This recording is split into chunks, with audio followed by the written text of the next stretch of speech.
Hey guys, it's Aaron. Today I'm going to show you a quick little technique that I use when I'm programming Crestron panels. And this is Crestron's VT Pro E software that I have open. But this technique will work in any number of interface layout programs that use a grid.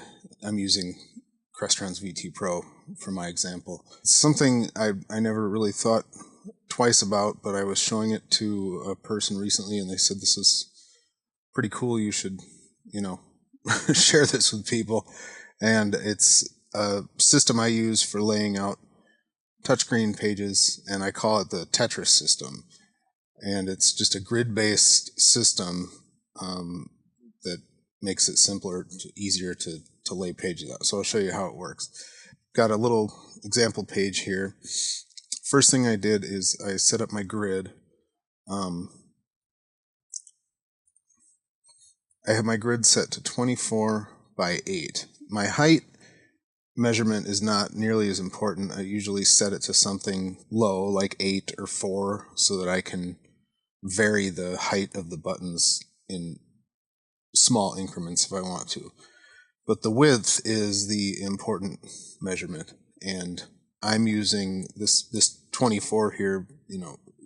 Crestron gives you some choices: 4, 8, 12, 24, and 32.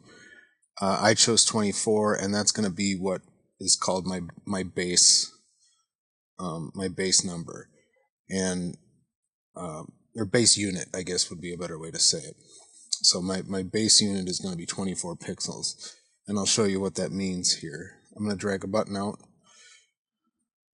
and I have Snap to Grid turned on, and I'm going to make the first button 48 by 48. This is an 800 by 600 panel, so 48 is a decent height for this particular panel. This 48 by 48 button is, remember I said that 24 was my unit width, so this button is 2 units wide. Again, height, we could vary if we wanted to. It could be 56, it could be any multiple of 8, but the width is what's important. So this is our this button is 2 base units wide, and then I'm going to duplicate that button, and each button I'm going to make 1 base unit larger. You can really make as many as you want, but it's usually not necessary to do more than 6 different sizes.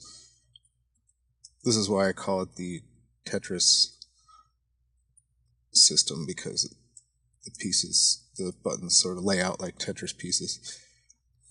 Okay, so if this is 2 units wide, I'm going to give it a label of 2. This one's 3 units wide. This one's 4 units wide.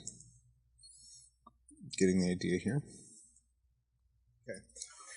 So now I have some buttons in varying sizes that I can use to lay out, sort of blocks of controls or whatever. And all I need to know is the simple math of, how these numbers add together. So if I have a block of, let's say I wanted to make a transport, play, pause, and stop, I could take my 4,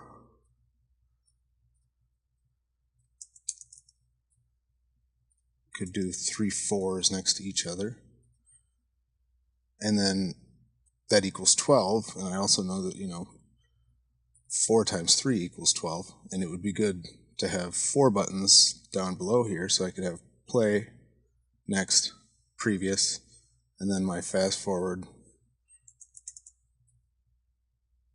or I'm sorry, rewind, stop or pause,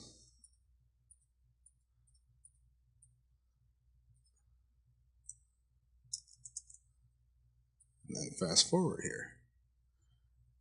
And then because I have 3 4s and 4 3s, they line up perfectly, and it makes this nice symmetrical block of buttons. I could also, let's say that I wanted to have a guide button and a list button, or a subtitle and audio or something like that. Well, I've got 12 units wide here, so I could grab 2 6s, put those down here, and then I'd have my guide and my list. Or I'm not going to put labels on these because that'll take a while and there's really no reason for you to see all that. But so that's basically how the system works. You just start with a base unit that you decide on, and it doesn't have to be 12. I use 12 because for this size panel that was a good number, but it could be 16, 24, whatever you want, and then the buttons would probably end up being taller too. And then you have a nice set of buttons to work with here that you can copy and paste from and build real good looking blocks of buttons without having to think too hard about it. So that's my Tetris grid system, and I hope you find it useful.